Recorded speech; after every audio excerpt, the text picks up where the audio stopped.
Hello students, welcome to Magnet Brains. This is Anamika Singh. कैसे हैं आप सभी? मैं आशा करती हूँ कि आप सभी बहुत अच्छे होंगे और भाई हाजिर हो चुके होंगे हमारे बायोलॉजी के इस चैप्टर की लास्ट क्लास में। जी हाँ, चैप्टर की आज लास्ट क्लास है जहाँ पर आज हम जानेंगे कोशिका विभाजन यानी कि बेटा सेल डिवीजन के बारे में। चलिए स्टार्ट करते हैं आज की इस प्यारी सी क्लास को स्टार्ट करने के पहले मैं आप सभी को कुछ इन्फॉर्मेशन, कुछ जानकारी देना चाहती हूँ हमारे इस प्यारे से चैनल के बारे में। तो ध्यान से सुनिएगा। यदि क्लास 6 से लेकर 12th में यदि बेटा आप किसी भी क्लास में हैं, इनमें से किसी भी क्लास में हो, सो आप magnet brains Hindi medium channel पर अपने सब्जेक्ट की क्लासेस अटेंड कर सकते हैं। किसी भी क्लास को देखने के लिए आपको कोई कोर्स बिल्कुल भी परचेस नहीं करना होगा और ना ही किसी प्रकार की कोई पेमेंट करनी होगी, क्योंकि मैग्नेट ब्रेन्स प्रोवाइड कराता है क्वालिटी एजुकेशन, वो भी बिल्कुल फ्री ऑफ कॉस्ट। इसी के साथ मैं आपको बताना चाहती हूँ कि हम 5 स्टेट बोर्ड कवर करते हैं, जैसे UP board, Bihar board, MP board, Rajasthan board और दिल्ली बोर्ड। और सबसे ज़्यादा इम्पॉर्टेंट, हमारे चैनल पर जितनी भी क्लासेस होती हैं ना, वो सब अरेंज फॉर्मेट में होती है, जहाँ पर बेसिक से लेकर एडवांस लेवल हम कवर कराते हैं और सबसे ज़्यादा इम्पॉर्टेंट चीज़ कि आपके सारे डाउट्स करते हैं सॉल्व। अब यहाँ पर कुछ और इम्पॉर्टेंट चीज़ें जानने का समय आ चुका है कि भाई सब कुछ सिस्टमैटिक तो मिलता ही है, लेकिन जितना भी मैं आपको पढ़ाती हूँ और जो भी मैं आपको पढ़ा चुकी हूँ उन सबके नोट्स आपको कहाँ से मिलेंगे? बेटा नोट्स की लिंक आपको नीचे मिलेगी डिस्क्रिप्शन बॉक्स में। चलो बिना समय बर्बाद करते हैं, आते हैं हम हमारे सीधे मेन पॉइंट की तरफ, जो कि चैप्टर हमारा है जीवन की मौलिक इकाई। और लास्ट पार्ट क्या है? लास्ट पार्ट है हमारा सेल डिवीजन, कोशिका विभाजन। जैसा कि आप स्क्रीन पर देख ही पा रहे होंगे, यहाँ पर सेल डिवीजन जो है आपको होता हुआ दिख रहा होगा, लेकिन एक्चुअल में सेल डिवीजन कैसे होता है, चलो इसे हम पूरा डिटेल में चलकर जानते हैं। सबसे पहले तो मैं आपको बताना चाहती हूँ कि भैया आप हैं अभी 9th क्लास में, तो आपको सेल डिवीजन को बहुत ज़्यादा डिटेल में जाकर बिल्कुल भी नहीं पढ़ना होगा। सेल डिवीजन हम पढ़ेंगे लेकिन 9th क्लास के अकॉर्डिंग ही पढ़ेंगे। बात कुछ इस प्रकार से है कोशिका विभाजन के बारे में कि मैम ये हमारे शरीर में ना हो तो क्या होगा? अगर हमारे शरीर में कोशिका का विभाजन नहीं होगा तो शायद हम भी ठीक से काम ना करें या हम ऐसे जिंदा भी ना रहें। क्यों? क्योंकि हमारे शरीर में कोशिका का विभाजन होना बहुत ज़्यादा आवश्यक होता है, क्योंकि इसका सीधा कनेक्शन क्या होता है? हमारी वृद्धि से होता है। कोशिका विभाजन होना बहुत ज़्यादा आवश्यक है। और यस, हमारे शरीर में एक कोशिका से ही कई सारी कोशिकाओं का क्या होता है? निर्माण होता है, यानी एक सेल से ही कई सारी सेल्स बनती हैं। अब बात आती है थोड़ा सा इसे और डिटेल में जानने के को लेकर, तो सुनो। जीवों में पुरानी या मृत या फिर इसके अलावा क्षतिग्रस्त कोशिकाओं का प्रतिस्थापन होकर इसको रिप्लेस्ड करने की बात चल रही है। वृद्धि के लिए नई कोशिकाओं का निर्माण होता है और लैंगिक प्रजनन हेतु युग्मकों का भी क्या होता है? निर्माण होता है। जी हाँ, बिल्कुल सही सुना है आप सभी ने कि अगर हम सेल डिवीजन की बात करें, देखो हम किस में आते हैं? मल्टी सेलुलर ऑर्गेनिजम्स में आते हैं। हम किस में आते हैं? बहुकोशिकीय जीवों में आते हैं। बहुकोशिकीय जीव क्या होते हैं? जिनका पूरा शरीर बहुत सारी कोशिकाओं से मिलकर बना होता है। लेकिन हमारा शरीर बहुत सारी कोशिकाओं से मिलकर इसलिए बन रहा है क्योंकि ये सेल जो है वो टूट रही है, यानी कि डिवाइड हो रही है अलग अलग सेल्स में। समझ पा रहे हो? तो ये हमारा सेल डिवीजन हेल्प कैसे कर रही है? और क्या हमारे शरीर के हर एक कोशिका का विभाजन हो रहा है? तो क्या हमारे शरीर के हर एक भाग में जहां जहां कोशिका है सबका विभाजन हो रहा है? तो मैं आपको बता दूं कि नहीं, हमारे शरीर की कुछ कोशिका ऐसी भी है जिसका विभाजन नहीं होता, जैसे कि वो क्या हो जाएगी? तंत्रिका कोशिका। मैंने आपको जब सेल स्टार्ट करवाया था उसी टाइम एक चीज बताई थी कि ध्यान से सुनो बेटा, ये जो हमारी तंत्रिका कोशिका होती है, कौन सी कोशिका बेटा? ये जो हमारी तंत्रिका कोशिका होती है, इस तंत्रिका कोशिका के बारे में अगर मैं बात करूं, ये मानव शरीर की सबसे लंबी कोशिका होती है। हाँ या ना? ये मानव शरीर की क्या है भैया? सबसे लंबी कोशिका है। इस सबसे लंबी कोशिका की अगर मैं बात करूं तो ये डिवाइड नहीं होती है, ये विभाजित नहीं होती है, बल्कि ये क्या होती है? चंगू मंगू डेवलप्ड होती है। इसका क्या होता है? विकास होता है। लेकिन हमारे शरीर के कई सारे हिस्से जहां पर सेल्स डिवाइड होती हैं, चलो इसे हम और भी अच्छे से जानते हैं, लेकिन मैंने आपको बता दिया वो कोशिका का नाम जो हमने देखा कि भैया जैसे तंत्रिका कोशिका जैसी भी कोशिका है हमारे शरीर में जो विभाजित नहीं होती है। एक चीज और, अभी तो आप क्लास 9th में हो, जब आप क्लास 10th में जाओगे ना तो आपको पूरी तंत्रिका कोशिका पढ़नी पड़ेगी, बल्कि आपको पूरा का पूरा नर्वस सिस्टम यानी तंत्रिका तंत्र ही पढ़ना होगा, जो कि अभी आपके क्लास 9th का पार्ट नहीं है। ओके, सो ध्यान से सुनिएगा, थोड़ा सा और जानते हैं सेल डिवीजन के बारे में, इसको लेकर कुछ और कहानी। जीवों में जैसे पुरानी हो गई या फिर मृत हो गई यानी कि डेड, या फिर क्षतिग्रस्त कोशिकाओं का प्रतिस्थापन होकर वृद्धि के लिए, देखो भैया किसकी बात चल रही है, ग्रोथ की, वृद्धि के लिए नई कोशिकाओं का निर्माण होता है और लैंगिक प्रजनन यानी सेक्सुअल रिप्रोडक्शन हेतु युग्मकों का भी क्या होता है, निर्माण होता है। अब बात आती है कि मैम ये युग्मक वर्ड यहाँ पर लिखा है, ये युग्मक की अगर हम बात करें तो ये किस में पाए जाते हैं, देखो हमारे में तो पाए जाते हैं, जैसे आपको पता है नर युग्मक भी होता है और भैया मादा युग्मक भी होता है, समझ पा रहे हैं, नर युग्मक भी होता है और मादा युग्मक भी होता है ना। ऑब्वियस सी बात है, ये पुरुषों में पाया जाएगा, ये महिला में पाया जाएगा, है ना। तो हमने देखा नर युग्मक क्या होता है, सो वो होता है स्पर्म यानी कि शुक्राणु हिंदी में जिसे हम बोलते हैं, और मादा युग्मक क्या कहलाता है, ओवम यानी कि अंडाणु कहलाता है। ठीक है, तो हमने क्या जाना, हमने ये जाना कि जीवों में पुरानी हो गई या फिर डेड यानी कि मृत हो गई या फिर जो क्षतिग्रस्त कोशिकाएं होती हैं इनका प्रतिस्थापन होकर वृद्धि के लिए, ग्रोथ के लिए नई कोशिकाओं का निर्माण होता है और ये सेक्सुअल रिप्रोडक्शन हेतु युग्मकों का भी निर्माण होता है। जहां पर बात चल रही है नर युग्मक जो कि क्या है, स्पर्म यानी शुक्राणु, और मादा युग्मक क्या है, ओवम यानी अंडाणु। ये मानव शरीर की सबसे छोटी कोशिका है और ये मानव शरीर की सबसे बड़ी कोशिका है। पूर्ववर्ती कोशिकाओं से नई कोशिका बनाने की प्रक्रिया ही क्या कहलाती है, कोशिका विभाजन। मैंने बोला ना, पहले से बनी हुई कोशिका से ही नई या कई सारी कोशिकाओं का क्या होता है, निर्माण होता है। वो जो पूरी प्रोसेस होती है वही कहलाती है सेल डिवीजन या फिर मैं कहूँ कोशिका विभाजन। और मैंने आपको पहले ही क्लियर कर दिया, कोशिका विभाजन हमारे शरीर में होना बहुत ज़्यादा आवश्यक है हमारी वृद्धि के लिए, हमारी ग्रोथ के लिए, हमारा शरीर सही तरीके से डेवलप कर जाए ताकि हमारे जितने भी फंक्शंस है वो ठीक से काम करें। और भी कई सारी चीज़ों की बात करें तो इसका सबसे कनेक्शन होता है। सो यस, हमारे शरीर में कोशिकाओं का विभाजन बहुत ज़्यादा क्या है, आवश्यक है। अब बात आती है कि ये दो प्रकार से होता है। ये बताने के पहले मैं थोड़ा सा इस शब्द की तरफ आती हूँ, कोशिका विभाजन शब्द की तरफ। सो बात कुछ इस प्रकार से है, आप ये देख सकते हो एक GIF का यूज किया है, आपने यहाँ पर देखा एक कोशिका कैसे डिवाइड होकर दूसरे कोशिका में परिवर्तित हुई यानी कि चेंज हुई। अब आप सोच रहे होंगे कि एक कोशिका से दूसरे कोशिका बनती कैसे होगी, तो सुनो, गलती से भी बेटा मैं आपको पूरी कहानी समझाती हूँ कि गलती से भी हमें ये नहीं सोचना है जो मैं आपको बताने जा रही हूँ। फॉर एग्जाम्पल, हमने देखा कि भैया मान लेते हैं कि ये एक हमारी सेल है, इसका इंटरनल पार्ट में नहीं बना रही हूँ, अभी आपको अभी दूर से समझाने के लिए बता रही हूँ कि ये क्या है भैया, सेल यानी कि कोशिका। या चलो इसका इंटरनल हमने क्या बना दिया, इसमें न्यूक्लियस यानी केंद्रक होता है, चलो मैंने इसे भी बना दिया। मैंने आपसे क्या बोला है कि कोशिका का क्या होता है, विभाजन होता है।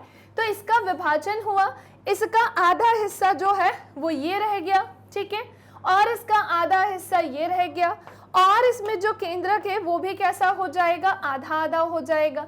क्या ये ऐसा होता है क्या कोशिका विभाजन? चलो भाई जानते हैं। फिर इसका भी विभाजन कर देते हैं तो इसका फिर छोटा टुकड़ा बचेगा। मान लो कि ये बचा, समझ रहे हो, ये छोटा टुकड़ा, फिर ये छोटा टुकड़ा, फिर और विभाजन और विभाजन। तो आपने कभी सोचा है कि ऐसे करते करते लास्ट में तो कुछ बचेगा ही नहीं? तो मैम ऐसे ही सेल डिवीजन होता है क्या? बेटा कभी भी नहीं, इस तरह से कभी भी सेल डिवीजन या कोशिका विभाजन नहीं होता है। आप बहुत ध्यान से देखेंगे यहाँ पर जिस तरह से कोशिका, जैसे कि हमारा क्या है, कोशिका है, इसने सबसे पहले अपने न्यूक्लियस यानी कि केंद्रक को अलग किया, वो भी समान रूप से अलग किया है। ऐसा नहीं कि उसका आधा हिस्सा नहीं बोलेंगे हम कि ये आधी, ये समान रूप से क्या होती है, विभाजित होती है। और ऐसे करते करते फिर एक सेल से दूसरी सेल, दूसरी से तीसरी सेल, तीसरी से चौथी सेल, और ये लगातार चलने वाली या होने वाली प्रोसेस होती है। तो हमने क्या जाना कि कोशिका का विभाजन किस प्रकार से होता है, और हमने जान लिया कि भैया इसमें युग्मक भी कभी नाम आए तो युग्मक कौन कौन से होते हैं ये भी मैंने बता दिया। अब हम यहाँ देखने जा रहे हैं कि कोशिका विभाजन कितने प्रकार से होता है। अभी आप क्लास 9th में है, सो आपको दो ही प्रकार से इसे पढ़ना है भैया। एक तो होता है समसूत्री विभाजन, एक होता है समसूत्री विभाजन, और एक होता है अर्धसूत्री विभाजन। समझे कि नहीं समझे? एक होता है समसूत्री विभाजन बेटा, और एक होता है अर्धसूत्री विभाजन।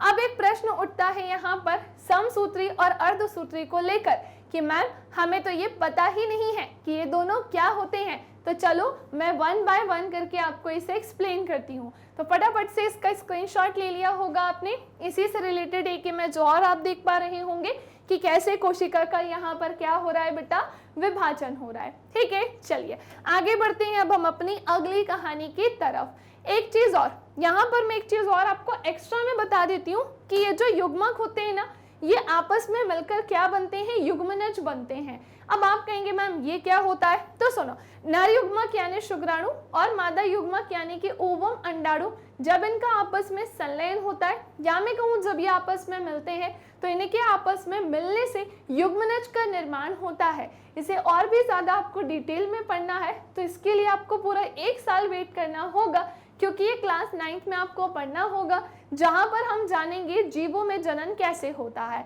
तो वहां पर ये आपको काफी सारी चीजें इससे रिलेटेड पढ़ने को मिलेंगी, लेकिन 9th क्लास में उतना नहीं है। ओके, चलिए थोड़ा सा और आगे आते हैं। अब हम देखने जा रहे हैं, एक एक करके दोनों को पढ़ेंगे। ओके, सो समसूत्री विभाजन, एक इमेज आपके सामने यहाँ पर मैंने यूज की है, पर इसके पहले थोड़ा सा हम यहाँ पर देखते हैं। सबसे पहले तो मैं आपको बता देती हूँ समसूत्री कोशिका विभाजन, जिससे इंग्लिश में हम क्या बोलते हैं, सो ये माइटोटिक सेल डिवीजन कहलाता है। अब बात आती है कि मैम समसूत्री कोशिका विभाजन में क्या होता है। तो सुनो, ये जीवों में वृद्धि व ऊतकों की मरम्मत में सहायक होते हैं। किन में वृद्धि भैया? तो जो जीव होते हैं उनमें वृद्धि व उनके ऊतकों की मरम्मत। ऊतक बोले तो भाई टिश्यू की बात चल रही है।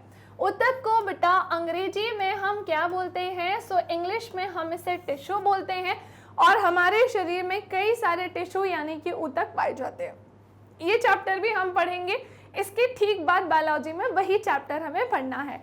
सो मैम ने आपको बताया कि यह जीवों में वृद्धि व उनके ऊतकों की मरम्मत में क्या करते हैं, सहायता करते हैं। कौन? समसूत्री विभाजन। सेकेंड आते हैं इस विभाजन प्रक्रिया में प्रत्येक कोशिका, जैसे कि मातृ कोशिका हो गई, ये विभाजित होकर 2 समरूप संतति कोशिकाओं का निर्माण करती है। चलो, ये पहली लाइन तो आपको समझ में आ गई कि रिपेयर करने में हेल्प कर रहा है। या तो ये जितने भी जीव है उनकी वृद्धि करेगा, या तो उनके टिश्यूज को रिपेयर करने में हेल्प करेगा। ओके, सेकेंड लाइन कह रही है कि इस विभाजन प्रक्रिया में प्रत्येक कोशिका जो है, यानी हर एक कोशिका अपनी मातृ कोशिका, हम हर एक कोशिका भी बोल सकते हैं, या हम वहां पर मातृ कोशिका वर्ड भी यूज कर सकते हैं। ये डिवाइड होकर 2 समरूप, या मैं कह सकती हूँ 2 समरूप संतति कोशिकाओं में, डॉटर सेल में क्या होती है, डिवाइड। फॉर एग्जाम्पल ये है कोशिका, मान लेते हैं, और ये क्या हुई, अपनी 2 डॉटर सेल में क्या हुई, डिवाइड हुई। तो ध्यान से सुनो, इसी में हम इसे क्या बोलेंगे, सो ये हमारी क्या होगी, मातृ कोशिका। इसे हम क्या बोलेंगे, मातृ कोशिका। ओके, थोड़ा सा लैंग्वेज समझना, वहां पर उन 2 वर्ड को भी बस समझा रही हूँ। ये सारे स्टेप्स के लिए 2 मिनट रुकना पड़ेगा।